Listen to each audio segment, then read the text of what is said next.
Hello friends, ನಮಸ್ಕಾರ. ನಮ್ಮ ಜರ್ನಿಯ 3ನೇ ದಿನ. 2ನೇ ದಿನ ಟ್ರೈನಲ್ಲಿ ಜೀವನ ಹೋಗ್ಬಿಡ್ತು ನಮ್ಮದು. ಸಕಾಗೋಗಿತ್ತು ಟ್ರೈನಲ್ಲಿ. ದಿಕ್ಕಿಗೆ ಒಬ್ಬೊಬ್ಬರು ಸೀಟು ಬಂದಿತ್ತು.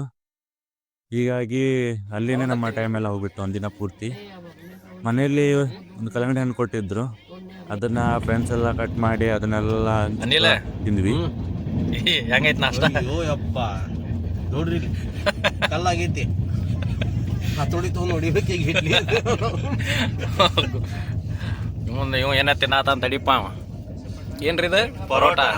ಪರೋಟ ಪರೋಟ ಕಲಿತರ ಆಗಿದೆ. ಅದಕ್ಕೆ ಏನಿಲ್ಲ, ಚಟ್ನಿ ಹಾಕೊಂಡಿದ್ದೆ ಅಂತ. ಅದು ನಾವು ಮನೆಯಿಂದ ತಂದಿದ್ದ ಚಟ್ನಿ. ಧಾರವಾಡ ತಿಂಡಿನೇ ಚೆನ್ನಾಗಿದೆ. ಇಲ್ಲಿ ನಮ್ಮ ಅಂತ ತಡಿಪ ಪುರಿ ಚಲೋ ಇರ್ತಾವ ಅಂತ ಹೇಳ್ಯಾನು. ಪುರಿ ಅಂತ ಹೇಳ್ತಾವ, ಪ್ಲಾಸ್ಟಿಕ್ ಜಾಗದಾಗ ಆಗತೈತಿ. ಇದರಲ್ಲಿ ಸಾಂಬಾರು ನೋಡ್ರಿ, ನಾನು ಚಟ್ನಿ ಕೊಟ್ಟಿದ್ದಾರೆ. ನೀರು ಇದ್ದಂಗೆ ಐತಲ್ಲ. ಪುರಿ ನೋಡ್ರಿ, ಇಲ್ಲಿ $100 ಒಂದು ಇದಕ್ಕೆ ಟೋಟಲಿ ವೇಸ್ಟ್. ಏನ್ ಚಟ್ನಿ ಹಚ್ಕೊಂಡು ತಿನ್ನೋದಾಗಿ ಉಪ್ಪಿನಕಾಯಿ ಅಷ್ಟೇ ಆಗ್ತದೆ ತಿಂತಾ ಇದ್ದೇನೆ. ತಾವೇನ್ ತಗೊಂಡಿರೋ? ನಮ್ದು ಐತಲ್ಲ ಪರೋಟ ತಿನ್ನಾತೇವ್ ನೋಡಿಲ್ಲ. ಮದುವೆ ಸ್ಪೆಷಲ್ ಅಂತಂದು ಹೇಳಿದ. ಅದು ಈ ನಮನೆ ಸ್ಪೆಷಲ್ ಐತೆ ಅಂತ ಗೊತ್ತಿರಲಿಲ್ಲ. ಆಗ್ರಾ ಸ್ಪೆಷಲ್.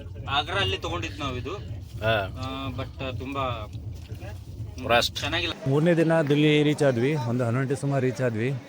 ಬೇಗ ನಮ್ಮ ಬ್ಯಾಗ್ನೆಲ್ಲ ಕೆಳಗಡೆ ಇಳಿಸ್ಕೊಂಡಾದ್ಮೇಲೆ ನಮ್ಮದು ಬೈಕ್ ಯಾವ ಡಬ್ಬೆಲಿದೆ ಅಂತ ನೋಡಿದ್ವಿ.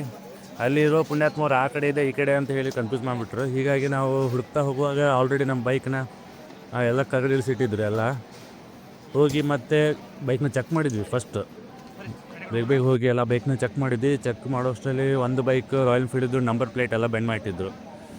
ಅದಂತೂ ಪೂರ್ತಿ ಬೆಂಡಾಗಿತ್ತು. ನೆಕ್ಸ್ಟ್ ಆದಮೇಲೆ ನಮ್ಮ ಫ್ರೆಂಡ್ ಬೈಕ್ FZ ನೋಡ್ಲಿಕ್ಕೆ ಬಂದಿದ್ವಿ. FZ ಅದು ಒಂದು ಸೈಡ್ ಮಿರರೇ ತುಂಡು ಮಾಡಿಟ್ಟಿದ್ರು. ಯಾಕಂದರೆ ಅದೆಲ್ಲ ಅಷ್ಟೆಲ್ಲ ಪ್ಯಾಕ್ ಮಾಡಿಟ್ರು ಸೇಫ್ ಆಗಿರ್ತಾರಲ್ಲ ಅವರು ರೈಲ್ವೇದಲ್ಲಿ. ಯಾಕಂದರೆ ಆಲ್ರೆಡಿ ನಮ್ಮ ಬೈಕ್ ಜೊತೆ ಬೇರೆ ಬೇರೆ ಪಾರ್ಸಲ್ ಎಲ್ಲ ಹಾಕಿಟ್ಟಿರ್ತಾರಲ್ಲ, ಎಲ್ಲ ಅದ್ರ ಮೇಲೇ ಬಿಸಾಕ್ಬಿಡ್ತಾರೆ. ಹೀಗಾಗಿ ಅದೆಲ್ಲ ನಮ್ಮ ರಿಸ್ಕ್ ಮೇಲೇ ಇರುತ್ತೆ. ಸೊ ನೀವು ಕಳಿಸುವಾಗ ಜೋಪಾನ ಕಳಿಸಿ, ಆದಷ್ಟು ಮಿರರ್ ಎಲ್ಲ ತೆಗೆದಿಡಿ. ಇಲ್ಲಾಂದ್ರೆ ಹೀಗೆ ಅದ್ರ ಮೇಲೆ ಏನಾದರೂ ಹೊತ್ತಾಕಿ ತೆಗಿತಾರೆ ಏನಾದರೂ ಒಂದು. ಅದಾದಮೇಲೆ ಬಂದು ಗೇಟ್ ಪಾಸ್ ಮಾಡಿದ್ವಿ. ಗೇಟ್ ಪಾಸ್ ಎಲ್ಲ ಮಾಡಿಸಿ ಅಲ್ಲೇ ನಮಗೆ 3 ಗಂಟೆ ತನಕ ಆಗ್ಬಿಡ್ತು ಮಧ್ಯಾಹ್ನ. ಸೊ ತುಂಬ ಲೇಟ್ ಆಗಿಬಿಡ್ತು ನಮಗೆ. ಗೇಟ್ ಪಾಸ್ ಎಲ್ಲ ಮಾಡಿ ಅದನ್ನೆಲ್ಲ ರ್ಯಾಪಿಂಗ್ ಮಾಡಿರೋದನ್ನೆಲ್ಲ ತೆಗೆಯೋದು ಮಾಡೋ ತನಕ ಅಂದರೆ ಟೈಮ್ ಆಗಿಬಿಡ್ತು. ನೆಕ್ಸ್ಟ್ ಆದಮೇಲೆ ಗಾಡೀಲಿ ಪೆಟ್ರೋಲ್ ಇರಲಿಲ್ಲ. ಅಲ್ಲಿ 1 ಲೀಟ್ರ್ ಪೆಟ್ರೋಲ್ ಸಿಗುತ್ತೆ. ಅಲ್ಲಿ $150 ಪೆಟ್ರೋಲು 1 ಲೀಟ್ರಿಗೆ. ಹೊರಗಡೆ ಹೋಗುವ ಅಂದರೆ 2 ಕಿಲೋಮೀಟ್ರ್ ಪೆಟ್ರೋಲ್ ಪಂಪ್ ಇದೆ. ಹೀಗಾಗಿ ಒಂದು ಗಾಡಿಗೆ $150 ಕೊಟ್ಟು ತೊಗೊಂಬಂದ್ವಿ. ನಮ್ಮ ಫ್ರೆಂಡ್ ಬೈಕಿಗೆ ಪೆಟ್ರೋಲ್ ಹಾಕಿದ್ವಿ. 1 ಲೀಟ್ರ್ ಪೆಟ್ರೋಲು ಅವ್ರ ಬೈಕಿಗೆ ಹಾಕಿ ಅವ್ರ ಬೈಕಲ್ಲಿ ಹೋಗಿ ಉಳಿದಿರೋ ಬೈಕಿಗೆಲ್ಲ ನಾವು ಪೆಟ್ರೋಲ್ ತೊಗೊಂಬಂದ್ವಿ.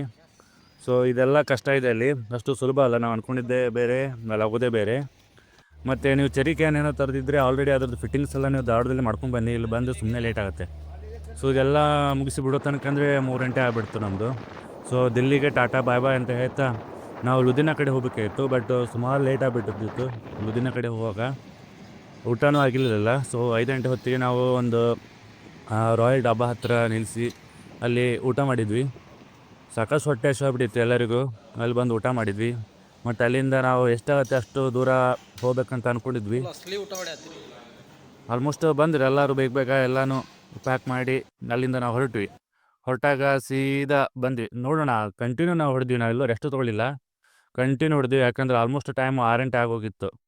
ಆದಷ್ಟು ಲುಧಿನಾ ಸುಮಾರು 300 ಕಿಲೋಮೀಟ್ರ್ ಇತ್ತು. ಸೊ ಹೊಡೆದಾದ್ಮೇಲೆ ನಾವು ಏನು ಅನ್ಕೋಬಾರ್ದಿತ್ತು, ಅದೇ ಆಗೋಯ್ತು. ಯಾಕಂದರೆ ಮಳೆ ಬರುವ ಸೂಚನೆ ನಮ್ಗೆ ಆಲ್ರೆಡಿ ಸಿಕ್ಬಿಟ್ಟಿತ್ತು. ಆದಷ್ಟು ಎಷ್ಟು ಕವರ್ ಆಗುತ್ತೆ ಅಷ್ಟು ಕವರ್ ಮಾಡಿ ಟ್ರೈ ಮಾಡಿದ್ವಿ.